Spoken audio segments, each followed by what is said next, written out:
Bom dia. Agradecer ao Senhor por essa chuva que caiu no solo, no terreno que Deus nos deu. Um assunto que nós vamos trazer hoje para você. Imagine o agricultor que vai plantar, precisa de um solo bem preparado para receber uma semente excelente. Ele deve ter arado, deve ter lavrado toda a terra, retirado as pragas naturais e as invasoras, e depois tem que adubar, e depois tem que receber água, até a colheita. Correto? Este é o alimento que vem nos nossos pratos. Mas falar em preparação de solo, como você era quando menino ou menina? Como você se comportava quando seus pais lhe chamavam a atenção? Como você se comportava na sala de aula? E agora, hoje, como você se comporta na reunião da empresa, na ordem do seu chefe? Como você se comporta dentro da igreja? Os indiferentes de ontem podem ser os dissimulados de hoje. Palavras corretivas, se chegam sem efeito, voltam. Pessoas assim dificilmente têm facilidade de ouvir para repassar ensino. Essas pessoas certamente não são bons orientadores. Falta-lhes histórico de aprendizado, de disciplina, nas devidas épocas, nas fases do seu crescimento. Hoje elas trabalham com aparências e conveniências, manipulam o tempo com muita dificuldade.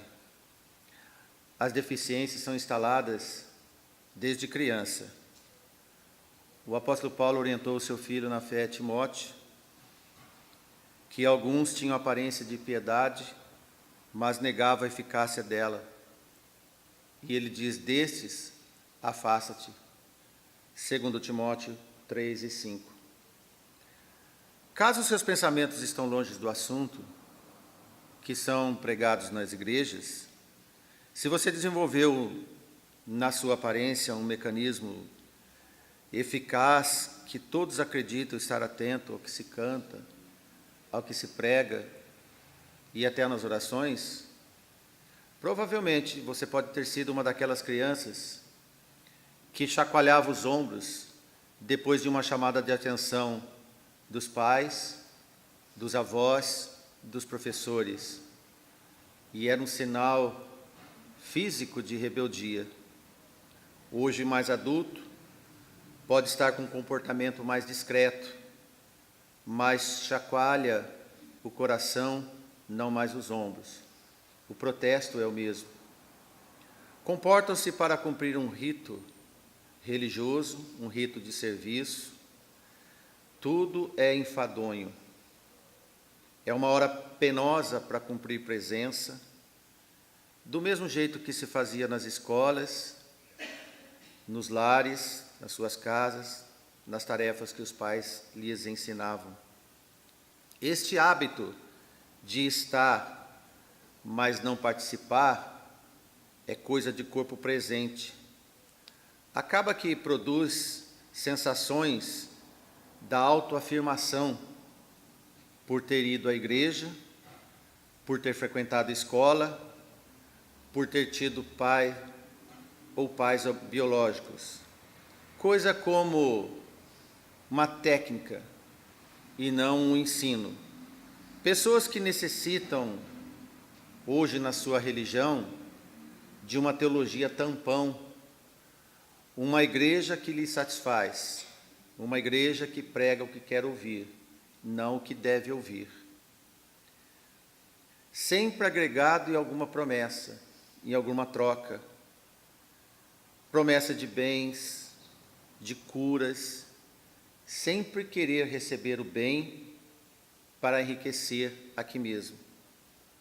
Esses, quando crianças, nada faziam se não recebessem uma coisa em troca.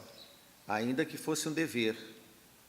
Tinha que ganhar uma bicicleta da marca e do jeito que queria, tinha que comer o prato que bem lhe desejava, queria um tênis, o preço não importava, isso era com os pais.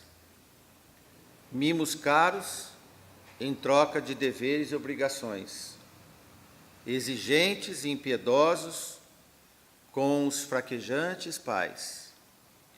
São de carnes sensíveis e curtem sensações, querem ser atendidos. No entanto, nos educados, nos que foram formados, sempre ocorre transformação da germinação, mudança e crescimento na formação do caráter para dar frutos. Formações que desviam e desviaram de coisas desagradáveis, estes enriquecem, enobrecem e fazem crescer e também crescem. Este é um amadurecimento de uma personalidade, de uma boa semente plantada num terreno fértil.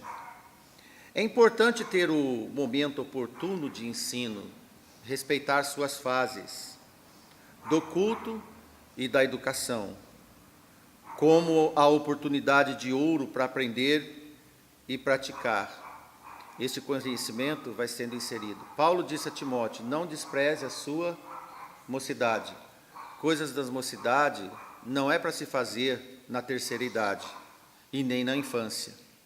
Por isso que apenas ouvir os pais, os professores e os pregadores, nada vai alterar se não houver as bases das fases de cada um na sua vida.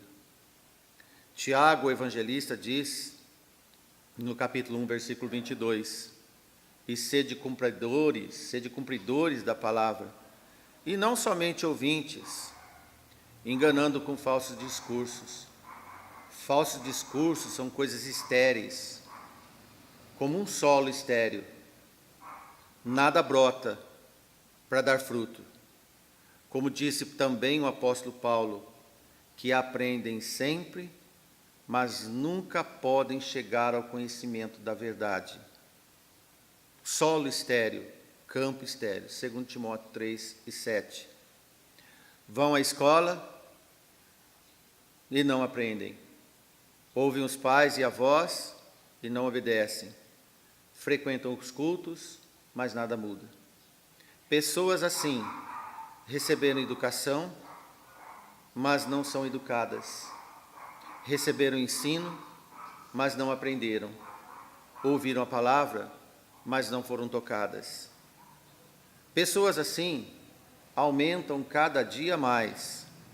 Sempre são dissimulados, rebeldes, obstinados, desobedientes, entre outros predicativos que Paulo alerta Timóteo numa das suas cartas. Pessoas que agem de formas semelhantes a essas dificilmente experimentarão a transformação de Deus nas suas vidas. Não permitem que a semente de Deus, a palavra ensinada, caia em seus corações e frutifique. A palavra de Deus sempre é uma excelente semente, viva e eficaz nos terrenos férteis. Crianças com as etapas da vida educacional queimadas são solos tendenciosamente áridos, terrenos tendenciosamente estéreis, para poder um dia já ter germinado a semente plantada. Jesus falou sobre 4 situações em que a semente foi plantada na parábola do semeador. Uma ao pé do caminho, a outra entre os pedregais, a outra entre os espinhos e a última em boa terra. Porém, o que define se irá frutificar ou não é o solo, o coração de cada um. Ainda que regue um terreno estéril, a semente não vai brotar. A educação infantil, a educação dos jovens e é o ensino da formação do caráter. É a geração do tipo de solo. Pela misericórdia de Deus, não é impossível correção e transformação de solo no meio do caminho. Certamente será uma intervenção mais delicada, mais trabalhosa. Vai exigir um trabalho mais persistente contra tempo perdido, tempo não remido, como disse Paulo, mal aproveitado no berço da educação. Eclesiastes 12:1, bem conhecido, diz: para lembrar do Criador nos dias da mocidade, o tempo certo, porque pode ser que antes que venham os maus dias e cheguem os anos que não tem mais contentamento. Por que isso? Porque vai ter tempo que recuperar solo tão estéril que será ineficiente e basicamente inviável. O Senhor atua assim também. Nós podemos ainda ver ecos de apelo que ouvimos nos Provérbios, por exemplo. Provérbios 1:8. Filho meu, ouve a instrução do pai ou do teu pai, e não deixes os ensinamentos da sua mãe ou da tua mãe. E na convocação aos responsáveis pelas crianças, Provérbios 22:6. Educa a criança no caminho que deve andar, e até quando envelhecer, não se desviará dele. O conjunto destes ensinos, somados e intercalados entre família e igreja, com certeza trará resultados esperados nas orações das promessas, por exemplo, do Salmo 127. Eis que os filhos são herança do Senhor, e o fruto do seu ventre o galardão. Dias atuais, crianças, prole, é peso, e alguns falam até em desgraça, dor de cabeça, coisas horríveis, que não estão escritos na palavra do Senhor. Nós, pais, precisamos ser excelentes agrônomos do Senhor, preparadores de solos férteis, para que o adubo, as regadas de água, não sejam desperdícios lá na frente. Se a igreja faz a sua missão do ensino, os pais precisam ter feito a sua missão da educação. Se a igreja não cumpre a sua missão do ensinamento, os pais precisam ter feito a sua missão educacional. A família e a igreja precisam de Jesus. Nossos filhos, a família e a igreja não existem, não são verdadeiros sem Jesus. Um bom domingo a todos nós. Amém. Obrigado.